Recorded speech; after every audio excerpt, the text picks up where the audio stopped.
I'm inspired. Ay. I'm inspired. Ay.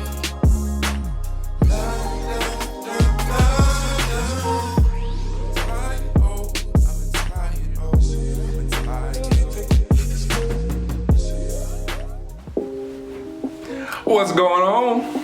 Hope your day is going wonderfully as always. So today, I want to explore intention setting.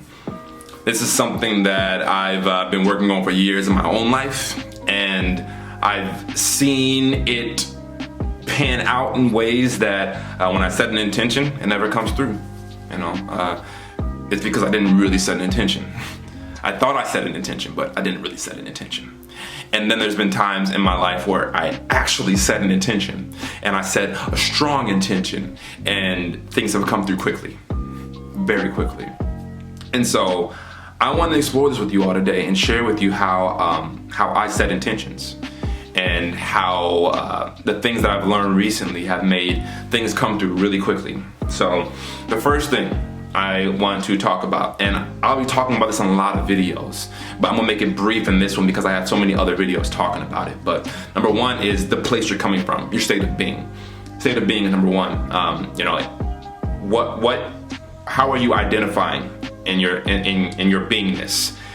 In times in which I was identifying as unconsciously identifying as well, I was coming from a place of lack. Right, when I was the kind of individual, right, when I was like, I don't have enough and everything is not perfect, when I had those beliefs about my life, how everything wasn't perfect and how sometimes the universe didn't come through and sometimes it's not enough, when I had those beliefs about my life, and when I knew myself as a person that was lacking, a person that whatever,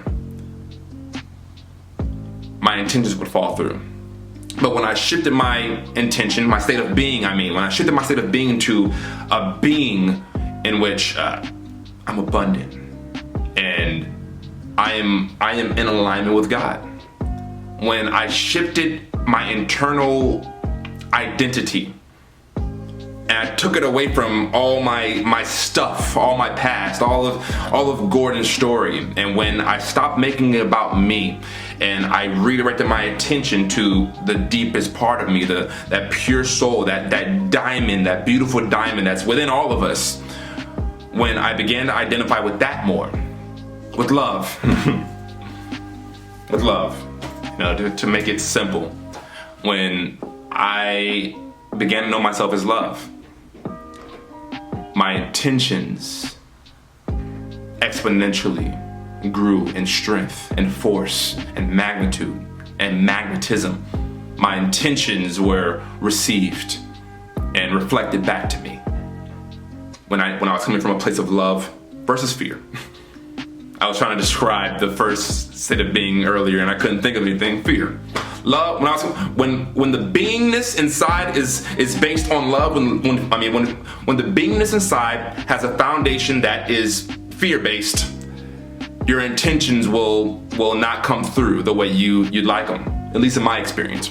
And then when I shifted to a place of love and it was love-based, then my intentions were well received. So number one, state of being. Number two, your word.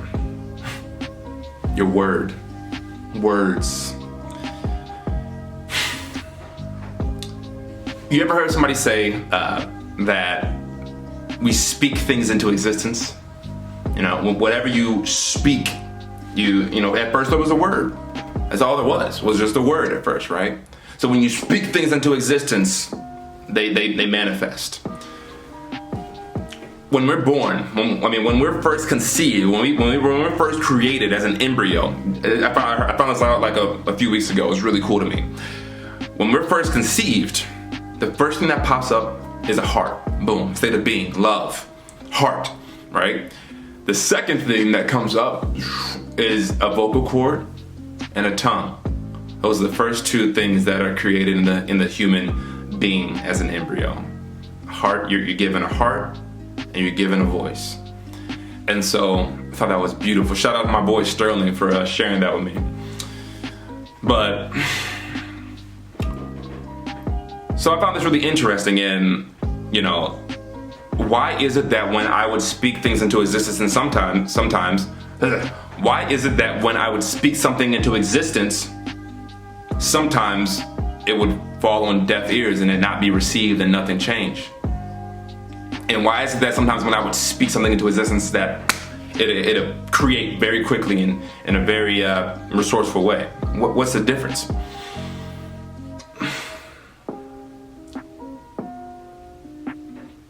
A lot of us, myself included, sometimes today, but mainly in the past, I've corrected a lot of things. A lot of us experience, a lot of our words don't carry any weight. How many times in life have you said you're gonna do something and then you didn't do it? I know I've done it a bunch. I'm going to go to the gym tomorrow. I don't go to the gym. I make an agreement with myself.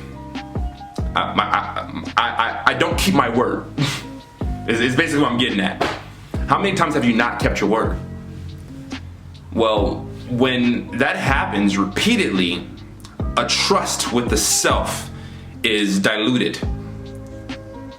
And with me, I would speak all these things into existence and then I not do them, and I would begin to not trust myself. And so if I don't trust myself, what makes me think that the universe is going to trust me? What makes me think that God would trust me with resources and with all these things when I don't even have trust with myself? My word isn't even good with me. It's not. So if my word isn't good with me, how is it going to be good with other people? If I ask somebody to help me do something and they show up and I don't, well, next time they're not going to show up.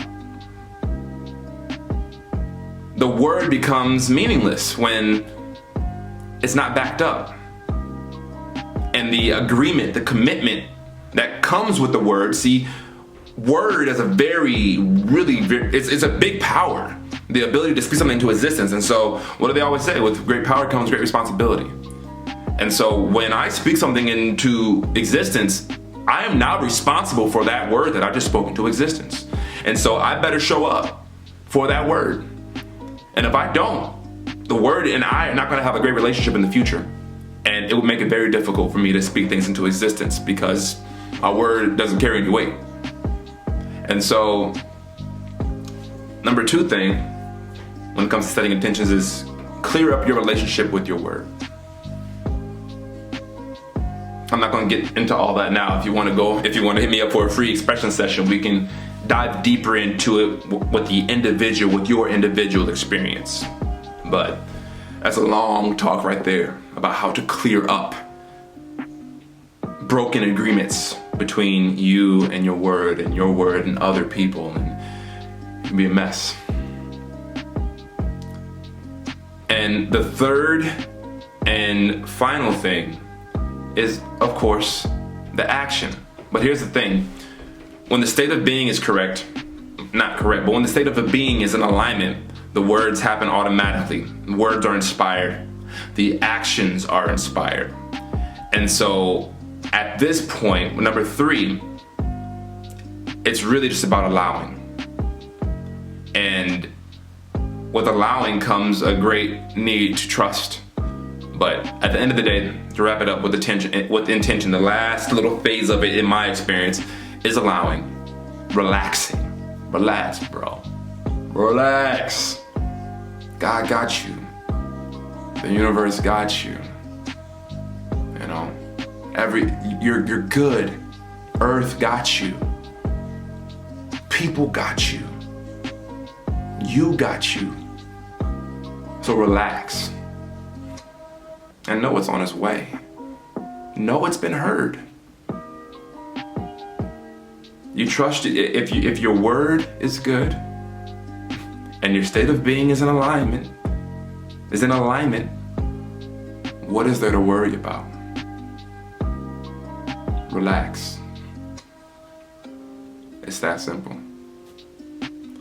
So I hope this video serves you and help you gain some clarity about setting intentions. This has just been my experience and things I've applied to my life, and I've seen results, and I'm seeing results, and I'm still practicing it. But I just thought I'd share as I go. So if this video has served you and reflected back to you value, go ahead and give it a thumbs up, leave a comment, share your ideas and your processes. And as always, there's nothing but love for you. You can go to my website, top right corner at the end of the video, and book a free expression session with me. And we can keep this party going. All right, y'all, till next time, be easy.